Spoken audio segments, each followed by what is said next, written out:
قطر نے کہا ہے کہ حوثی باغیوں کے حملوں سے اس کی تیل کی ترسیل متاثر ہو رہی ہے۔ مشرقی وسطی میں ایک اور فوجی مہم شروع کرنے سے پہلے امریکی صدر کو کانگریس سے منظوری کی ضرورت ہے، امریکی سینیٹرز کا خط۔ روس میں طیارہ حادثہ، 74 افراد ہلاک۔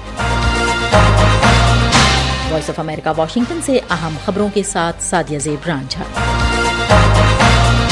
قطر نے خبردار کیا ہے کہ بحیرہ احمر کے تجارتی راستوں پر حوثی باغیوں کے حملوں سے اس کی تیل کی ترسیل متاثر ہو رہی ہے۔ قطر دنیا میں سب سے زیادہ مائع گیس فراہم کرنے والے ملکوں میں شامل ہے۔ قطر انرجی کی جانب سے جاری کردہ بیان ایسے وقت پر جاری کیا گیا ہے جب بدھ کو یمن کے نزدیک ایک اہم سمندری آبنائی سے گزرنے والے تجارتی بحری جہاز کے قریب دھماکے کی اطلاعات ملی ہیں۔ دھماکے میں بحری جہاز کو نقصان نہیں پہنچا اور نہ ہی کسی گروپ نے ابھی تک حملے کی ذمہ داری قبول کی ہے۔ ہم وائس آف امریکہ واشنگٹن سے آپ سے مخاطب ہیں۔ عراقی وزیراعظم کے دفتر نے امریکی فوج کی جانب سے اپنی حدود میں واقع فوجی تنصیبات کو نشانہ بنانے کی کارروائی کو غیر ذمہ دارانہ قرار دیا ہے اور کہا ہے کہ اس سے عراق کی خود مختاری پامال ہوتی ہے۔ بیان کے مطابق امریکی کارروائی جارحانہ اقدام ہے جس سے برسوں سے جاری تعاون متاثر ہو سکتا ہے۔ اس سے قبل امریکی فوج نے عراق میں 3 تنصیبات اور یمن میں 2 اینٹی شپ میزائلوں کو نشانہ بنانے کی تصدیق کی تھی جو امریکی وزارت دفاع کے مطابق ایران کے حمایت یافتہ ملیشیا کے زیر استعمال تھیں۔ امریکہ نے کہا تھا کہ عراق اور یمن میں حملے ان مقامات پر کیے گئے جن کا تعلق عراق اور شام میں امریکی فوجی عملے اور تنصیبات کو نشانہ بنانے سے تھا۔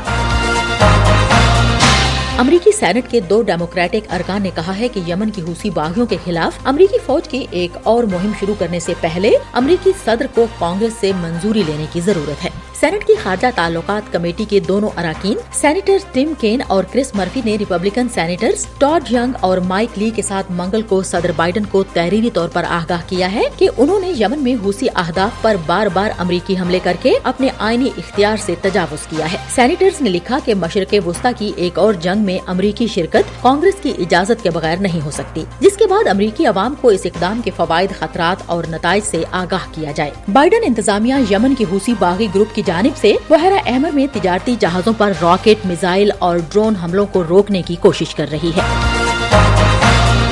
روسی فوج کا ٹرانسپورٹ طیارہ جس میں 74 افراد سوار تھے حادثے کا شکار ہو گیا ہے۔ خدشہ ہے کہ طیارے میں سوار تمام افراد ہلاک ہو گئے ہیں۔ روس نے طیارہ حادثے کے لیے یوکرین کو مورد الزام ٹھہرایا ہے۔ روس کی وزارت دفاع کے مطابق روسی فوج کا ٹرانسپورٹ طیارہ جس میں یوکرین کے 65 جنگی قیدی، عملے کے 6 ارکان اور دیگر 3 افراد سوار تھے، بدھ کی صبح یوکرین کے قریب روس کے بیلغرود علاقے میں گر کر تباہ ہو گیا۔ روس کی وزارت دفاع نے کہا ہے کہ تحقیقات کے لیے ایک خصوصی کمیشن جائے حادثہ پر بھیجا جا رہا ہے۔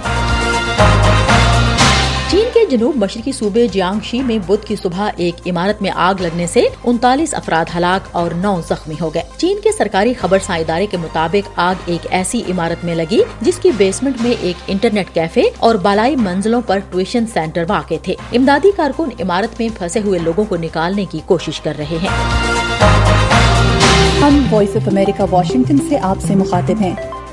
تاریخ کے ایک اہم باب ہولوکاسٹ میں زندہ بچ جانے والے 2,45,000 کے قریب یہودی تقریباً 80 سال بعد اب بھی 90 سے زائد ملکوں میں مقیم ہیں۔ منگل کو جاری کی گئی ایک رپورٹ میں کہا گیا ہے کہ ان ہولوکاسٹ سروائیورز میں سے 49% اسرائیل میں، 18% مغربی یورپی ملکوں میں، 16% امریکہ میں اور 12% سابق سوویت یونین کے ملکوں میں قیام پذیر ہیں۔ زیادہ تر عمر رسیدہ ہو چکے ہیں اور ان کی صحت کمزور ہے۔ ان سروائیورز کی اوسط عمر 86 سال ہے، لیکن 20% ایسے ہیں جن کی عمریں 90 سال سے زیادہ ہیں۔ ان میں 39% مرد اور 61% خواتین ہیں۔ کہا جاتا ہے کہ 1933 میں ایڈولف ہٹلر کے جرمنی کا اقتدار سنبھالنے کے وقت وہاں 5,60,000 یہودی رہتے تھے، جن کی تعداد دوسری جنگ عظیم کے 1945 میں خاتمے کے بعد صرف 15,000 رہ گئی تھی۔